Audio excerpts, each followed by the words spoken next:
Hello my fragrance lovers and my good smelling companions. Dominic here for just another little cologne video, and this one was requested by one of my subscribers, and it is about my methods of applying cologne. Let's do this! Okay, alright. So yeah, I think the first thing I'll start off with saying is it can depend what cologne you're using, because you know, if it's a bit of a cheap one or one that you're not that happy with, you might go a bit more generous on it. And but people are conscious of not wanting to overdo or waste their good quality fragrances. So you'd want to be a little bit sparing, and you'd also have to time it. Usually it's before you're going out somewhere. It can be kind of a routine first thing in the morning.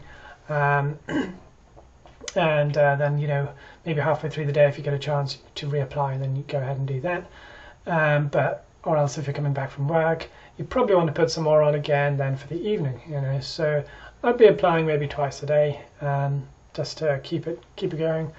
Now, if you're using some that last all day, that's possible too. I mean, there's a few that'll do that. I mean, some of them are very long lasting, but generally, if you want to be smelling good all day, then and getting it noticed, you'd probably be wanting to apply it twice. And then there are a few ways I would do it.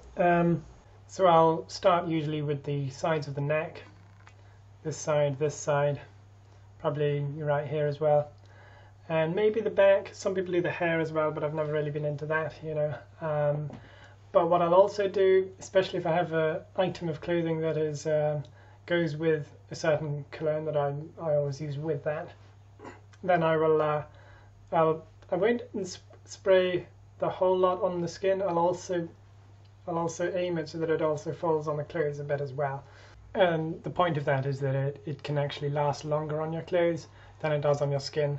It's just how things work.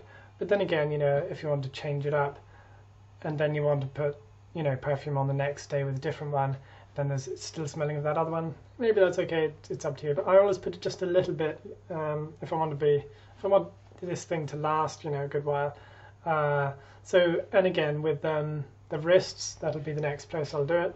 And a lot of people will do it under here. I've kind of switched a bit because I just like to it's easier for me to get that off, because it's just easier to get it because it's right there, whereas if it's under here it's got to travel up, whereas if it's right there, I think it just comes up easier, and I can get my own whiff, which is nice because you like to be able to get some of that fragrance that you're wearing yourself, and it's not just for other people. You like to actually be able to know that you smell good, and sometimes it can be hard to notice, or you get used to it or something. So I aim it so that it's something like this. Could you see how that kind of went a bit on here as well?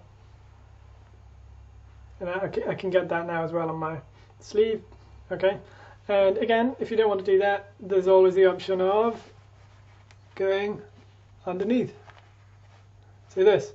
So your t-shirt or whatever you're wearing underneath, or vest, that can be sprayed as well. And you don't necessarily have to be wearing a shirt or whatever, but that'll sort of also that'll travel through, and etc.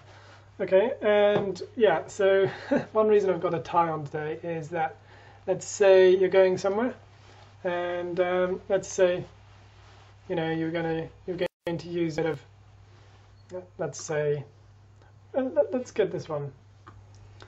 So we'll say John Varvatos Vintage, for example. You're going somewhere fairly formal, and we are going to lift up the tie, put it underneath maybe. Or we can do it straight on the tie, doesn't really matter. And brilliant. And there's nothing wrong with that. You're allowed to put a bit of cologne on your tie, and again, I would suggest, if it's something you're wearing regularly, and make sure it's the perfume that you want to be wearing like for the whole day, otherwise you'd be mixing it up, wouldn't you, I suppose. And that'll really stand out. That'll jump off the I mean, fragrance aren't necessarily meant for clothing, I get that, but look, even if you're spraying on your neck every day and you're wearing something similar for a couple of days, it'll rub off onto the clothes anyway. It'll tend to do that, even ones like if you're wearing a long sleeve underneath, you know, you're spraying on your wrist, it'll get onto that clothing as well. It has a way of getting onto your clothes anyway if you wear perfume, and sometimes you're allowed to add to that. Not wasting the whole thing on the clothes though. That's why I said I kind of target it so that it gets mostly the neck, but it also kind of clips this bit here, and that kind of gets a bit of the juice onto it as well.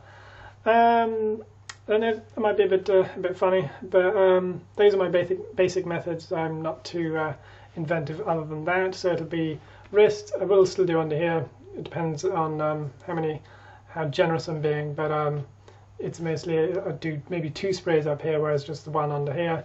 Then I'm going to do like here, maybe there, and kind of catch it on the clothes a bit somewhere as well.